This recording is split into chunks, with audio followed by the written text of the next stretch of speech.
As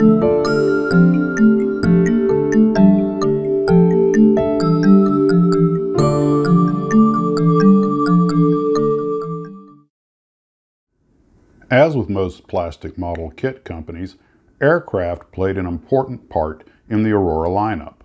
Although Aurora's aeronautical efforts were usually inferior in accuracy and quality to those of the other kit companies, Aurora covered many subjects that the other manufacturers ignored. Canceled aircraft kit projects appear throughout Aurora's history. A Sikorsky H-19 was in development before Aurora acquired the molds for the same subject from Helicopters for Industry.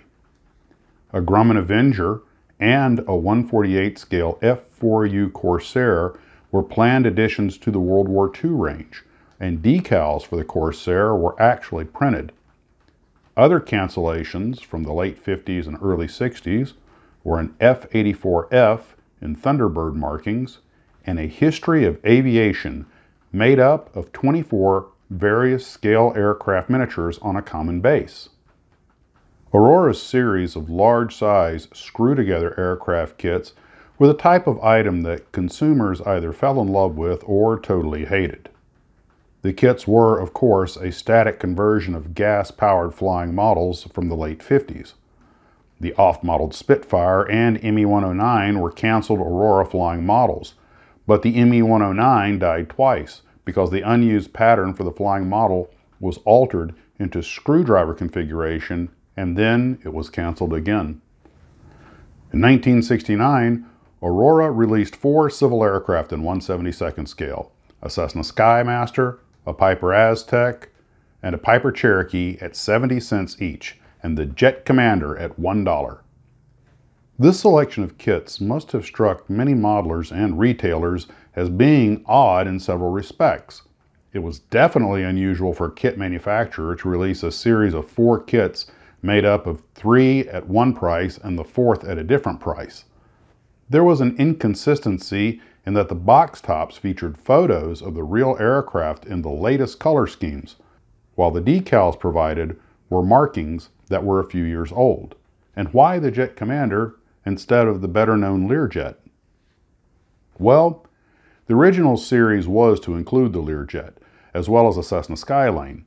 That would have made a series of 6 kits, with 4 at 70 cents and 2 at $1, a much more logical grouping in terms of retail assortments. These civil planes were the pet project of one of Aurora's earliest kit project directors, Ray Haynes. He managed to get the 6 airplanes up to the final pattern stage. However, top management was not completely taken with the idea, and the series was stalled for several years. Finally, the project was given the tooling go-ahead under the condition that it be done as cheaply as possible. This involved the use of a mold-making shop in Portugal that had little or no previous experience with plastic kits. Tooling began with the Learjet and the Skylane, and the first test shots proved that Aurora had made a terrible mistake. The molded parts were crude to the point of worthlessness, and it was evident that no amount of additional work could bring the molds up to an acceptable level. The patterns for the 4 remaining planes were then returned to the United States for proper tooling.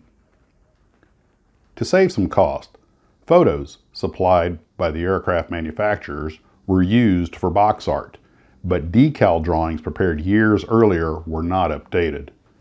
Ergo, the aircraft on the box did not match the decals in the box. The supersonic transport. Many kit companies had high hopes for America's supersonic transport and actually produced kits of non-existent aircraft.